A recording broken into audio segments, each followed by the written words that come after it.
Hello friends, welcome to my YouTube channel brief PCM. अगर channel पर new है, channel को ज़रूर सब्सक्राइब करिएगा, वीडियो को लाइक करना मत भूलिएगा, प्लीज़ लाइक ज़रूर करा करें।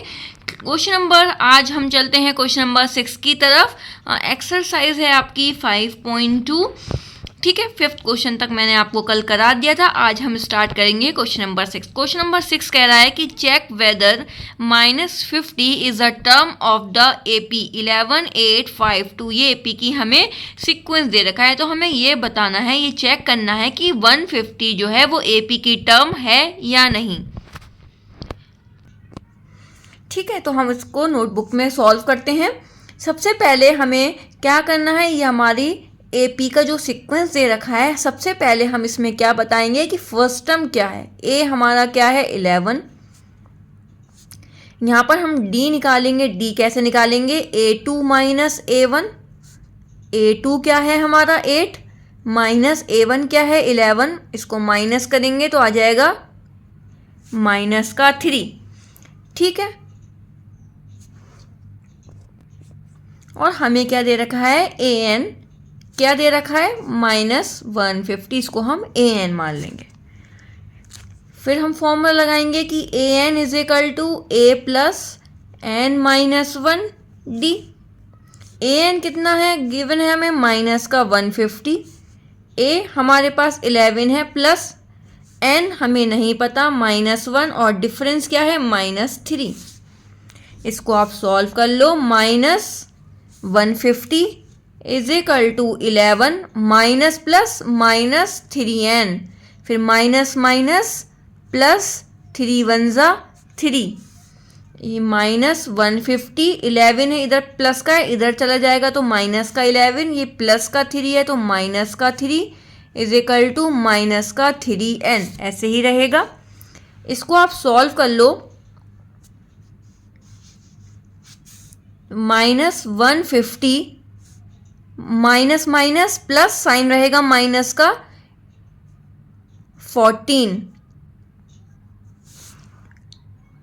ठीक है, इज इक्वल टू माइनस का 3n। फिर इन दोनों को प्लस कर लो तो माइनस माइनस क्या हो जाएगा प्लस, लेकिन साइन कैसा रहेगा माइनस का, तो 164 इज इक्वल टू n।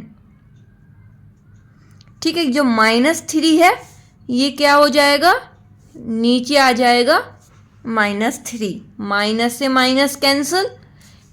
अब इसको हम कैंसिल आउट कर देंगे। अगर हमारा एग्जैक्ट नंबर आ गया तो ये हमारी AP की टर्म होगी। अगर एग्जैक्ट नंबर नहीं आया तो ये हमारी AP की टर्म फिर नहीं होगी। तो हम इसको सॉल्व करते हैं। 3 5 जा 15, 1 कैरी, 3 4 जा 12, फिर पॉइंट लगाएंगे 2 3 6 जा 18, फिर 2 आ जाएगा तो 6 6 जो है वो हमारा बार बार आता रहेगा। तो n की वैल्यू यहाँ पर कितनी आ रही है 54.6 आ रही है। तो क्या यहाँ पर एग्जैक्ट नंबर आया, नहीं आया। पॉइंट डेसिमल में AP की टर्म कभी नहीं होती है। ठीक है, तो हमारी यहाँ पर क्या आया, तो हम क्या लिखेंगे, n is a natural number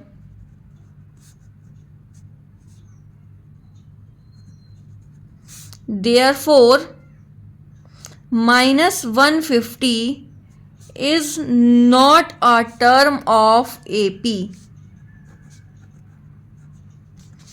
ठीक है, -50 जो है वो AP की टर्म नहीं है। तो यही हमें निकालना था। आपको मैंने सॉल्व करके यहाँ पर अच्छे से दिखा दिया। ठीक है, आई होप आपको ये क्वेश्चन समझ आया हो। नेक्स्ट चलते हैं क्वेश्चन नंबर 7 पर। क्वेश्चन नंबर 7 पर चलते हैं कि find the 31st term of an AP। हमें इस AP की 31st टर्म को पता करना है। 11th टर्म हमारे पास 38 गिवन है, 16 टर्म हमारे पास 73 गिवन है। अब हमें इसी तरीके से 31st टर्म भी निकालना है।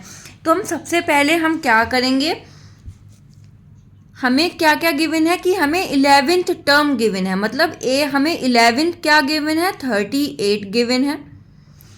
ठीक है, तो हम क्या करेंगे कि फॉर्मूला लगाएंगे वही, AN is equal to A plus N minus 1D।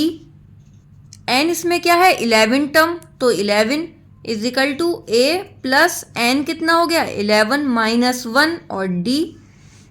A11 की वैल्यू हमें गिवन है 38 is equal to A plus 11 में से 1 माइनस करेंगे 10D। तो ये क्या हो गई, हमारी फर्स्ट इक्वेशन हो गई। इसी तरीके से हम ऐसे ही सेकंड निकाल लेंगे। हमें सेकंड क्या गिवन है, 16 टर्म गिवन है। A16 हमें कितना गिवन है, 73। तो वही फॉर्मूला लगा लें, AN is equal to A plus N minus 1D। N हमें क्या गिवन है, 16 term is equal to A plus N कितना है, 16 माइनस 1D। A16 की कितनी वैल्यू है, 73 is equal to A plus 16 में से 1 माइनस करेंगे तो 15D। तो ये क्या हो गई, हमारी सेकंड इक्वेशन हो गई। ठीक है, अब ये हमारे पास फर्स्ट आ गई, ये सेकंड आ गई। तो हम क्या करेंगे, सब्ट्रैक्ट कर देंगे इक्वेशन 1 फ्रॉम इक्वेशन 2। तो हम इसको लिखते हैं, फिर आप देखिएगा। ठीक है, तो हमने क्या किया, सब्ट्रैक्ट इक्वेशन 1 फ्रॉम इक्वेशन 2। हमने सबसे पहले इक्वेशन फ्रॉम है इक्वेशन 2, फ्रॉम की जो आगे लिखा होता है इक्वेशन 2 सब्ट्रैक्ट में, तो उसको हम ऊपर लिखते हैं। तो A plus 15D is equal to 73 हमारी सेकेंड इक्वेशन है। अब ऐसे ही हमने फर्स्ट इक्वेशन को लिख लिया, A plus 10D is equal to 38। अब आप क्या करोगे, सब्ट्रैक्ट करोगे। तो एक प्लस का हो गया, एक माइनस का हो गया, तो ये क्या हो गया, 0। तो हम इसको कैंसिल कर देंगे। अब आपका ये भी प्लस प्लस, ये हो गया प्लस प्लस माइनस हो गया, सब्ट्रैक्ट करें 15 में से 10 तो आ जाएगा यहाँ पर 5D इज इक्वल टू, ऐसे ही आपको यहाँ माइनस करना है। 73 में से 38 आप माइनस करो तो 13 में से 8 माइनस करोगे तो 5, 6 में से 3 माइनस करोगे तो 3। अब हम यहाँ पर D की वैल्यू निकाल सकते हैं ना, 35। ये जो D के साथ में मल्टीप्लाई में नंबर है उसको यहाँ डिवाइड में ले आओ। तो D की वैल्यू यहाँ पर कितनी आ गई, 5 7 ज़ा 35। तो D की वैल्यू हमारी यहाँ पर कितनी आती है, 7। अब ये जो D की वैल्यू आ गई, इसको हम क्या करेंगे कि put the value of D in equation 1। ठीक है, अब इक्वेशन 1 क्या है आपकी, देखो इक्वेशन 1 क्या है, 38 is equal to A plus 10D। तो इसको हम लिख लेते हैं। ठीक है, हमने क्या लिख लिया, A plus 10D is equal to 38। ये हमारी फर्स्ट इक्वेशन है, वैल्यू पुट कर दो। A प्लस 10 इंटू D कितना, 7 is equal to 38। A plus 10 7 ज़ा 70 is equal to 38। A is equal to 38। ये जो 70 है इसको लेके इधर आ जाओ नंबर के साथ में, तो 70। A is equal to minus कर लो, तो यहाँ पर आएगा माइनस में 10 में से 8, 2, 6 में से 3, 3। तो A की वैल्यू हमारी यहाँ पर कितनी आती है, माइनस का 32। ठीक है, यहाँ पर हमारे पास A की वैल्यू भी आ गई और D की वैल्यू भी आ गई। अब हम 31st टर्म की हम निकाल सकते हैं। अब जो N हो गया वो हमारा क्या होगा, तो 31st होगा, 31 होगा हमारा N। तो हम कर लेते हैं इसको सॉल्व। अब हमारे पास N जो आ गया वो 31 आ गया, A हमारे पास माइनस 32 आ गया और D हमारे पास 7 आ गया। अब इसको हम सॉल्व कर लेते हैं कि AN is equal to A plus N minus 1D।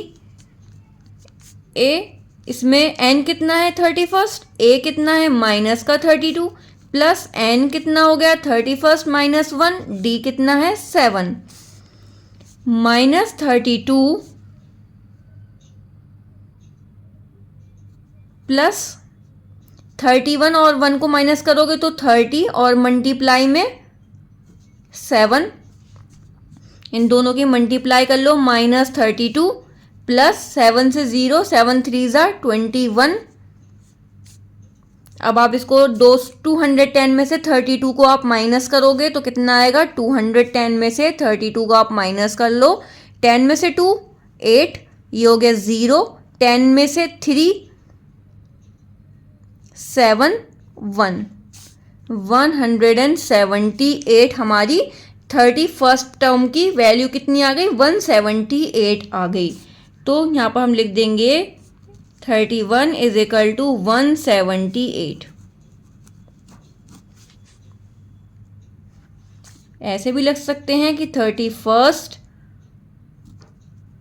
Term of the AP is 178।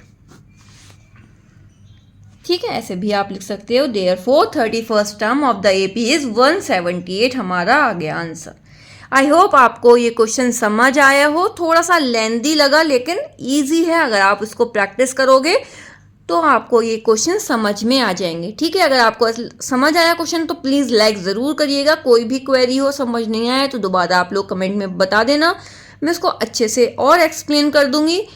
ठीक है, मिलेंगे कल नेक्स्ट क्लास में नेक्स्ट क्वेश्चन के साथ। आप लोग अपना रिवीजन करते रहिए तब तक।